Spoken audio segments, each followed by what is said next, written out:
كرات بتلعب دور مهم جدا في حياتنا، وهي المسؤولة عن نقل الغذاء والأكسجين لكل خلايا الجسم. ومع أول مشكلة فيها بتظهر أعراض زي الصداع والدوخة وضيق التنفس. يا ترى إيه هي الكرات دي وإيه المشكلة اللي بتحصل فيها؟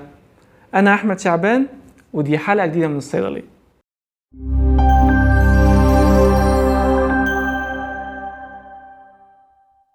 الدم هو عبارة عن سائل اسمه البلازما، عايم فيه مجموعة من كرات الدم الحمراء، ودي المسؤولة عن نقل الغذاء والأكسجين لكل خلايا الجسم. كرات الدم البيضاء، ودي المسؤولة عن المناعة.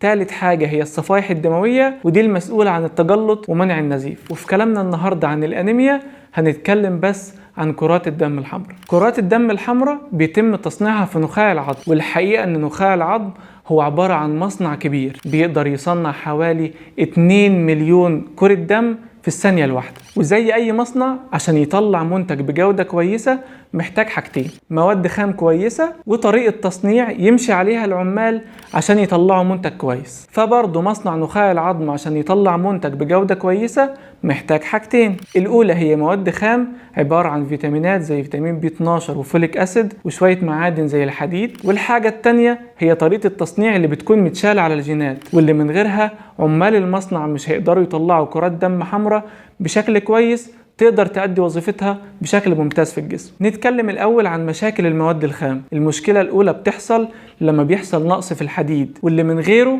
كرات الدم الحمراء بيكون حجمها صغير قوي ومش بتكون قادرة تشيل الغذاء والأكسجين بشكل كويس لكل خلايا الجسم. أما النوع الثاني وهو نقص فيتامين B12 والفوليك أسيد. فيتامين B12 والفوليك أسيد هم المسؤولين عن انقسام الخلايا بشكل كويس، ولما بيحصل فيهم نقص بتطلع لنا كرات دم حمراء بشكل مشوه أكبر من الحجم المعتاد. ودلوقتي ممكن تسألني: طب ما كرات الدم الحمراء أكبر من الكرات الطبيعية اهو، يعني تقدر تشيل غذاء وأكسجين بشكل كبير.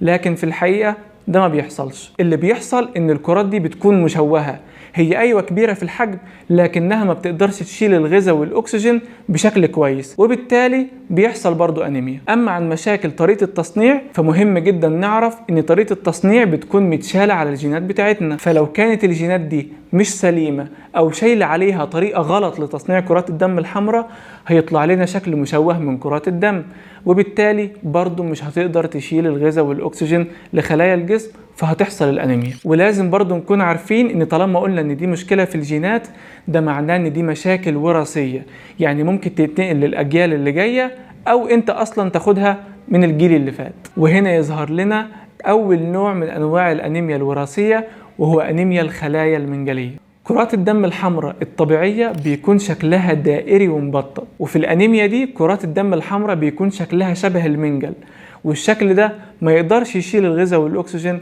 بشكل سليم لكل خلايا الجسم.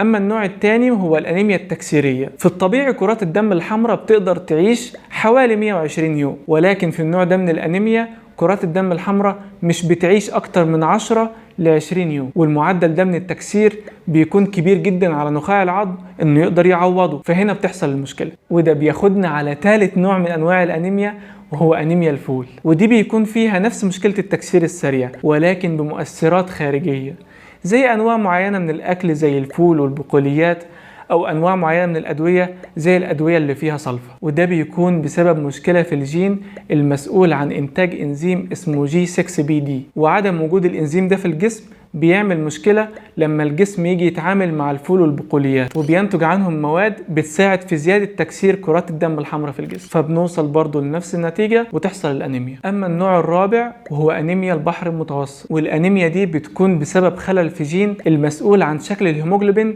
جوه كرات الدم الحمراء. والأعراض هنا بتظهر من الطفولة، فبيحصل تأخر في النمو والبلوغ، مشاكل وتشوه في العظم، اصفرار في لون الجلد والعين. كل المشاكل اللي قلناها دي بيكون فيها المصنع شغال ولكن بيطلع كرات دم حمراء بشكل أو حجم مش طبيعي. ولكن تخيل إن المصنع نفسه يكون بايظ. أيوة، المصنع نفسه ممكن يبوظ وما يطلعش كرات دم حمراء اصلا، وده بيعمل نوع من الانيميا اسمه ابلاستيك انيميا. وفي النوع ده بيكون نخاع العظم مش قادر يعمل كرات دم حمراء، وده ليه اسباب كتير زي التعرض لكميه كبيره من الاشعاع او نوع معين من الادويه، او حتى ان المشكله تكون جايه من المناعه، والمناعه نفسها هي اللي بتهاجم نخاع العظم. وبعد ما عرفنا كل انواع الانيميا نقدر نستنتج ايه الاعراض اللي ممكن نحس بيها. احنا دلوقتي عندنا كرات الدم الحمراء مش بتوصل غذاء واكسجين كويس لكل الخلايا، ده معناه ان هيحصل صداع، ضعف واجهاد عام في الجسم، تساقط في الشعر، زيادة معدل ضربات القلب، وكمان معدل التنفس. هنا الجسم بيحاول يعوض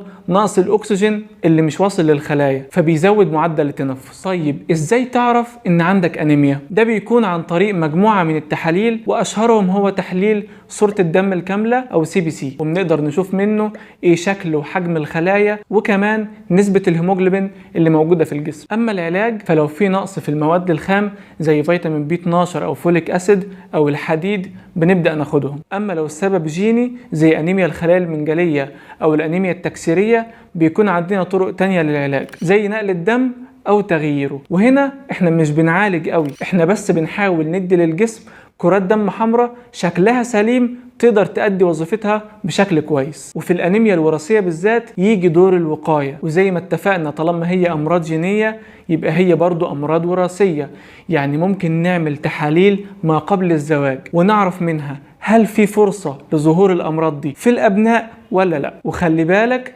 مش معنى ان انت ما عندكش اي نوع من انواع الانيميا الوراثيه يبقى كده ما فيش فرصه لنقلها لابنائك، ولكن انت ممكن يكون عندك الجين لكن متنحي، يعني صفاته مش ظاهره عليك لكن يظهر في جينات ابنائك بشكل سائد، وهنا تظهر الصفه ويظهر المرض معاها. وبكده نكون وصلنا لنهاية حلقتنا النهاردة، يا رب تكونوا استفدتوا منها. ما تنساش تبص بص على المصادر وتشوف الحلقات اللي فاتت، وتدعمنا بلايك وشير وسبسكرايب للقناة.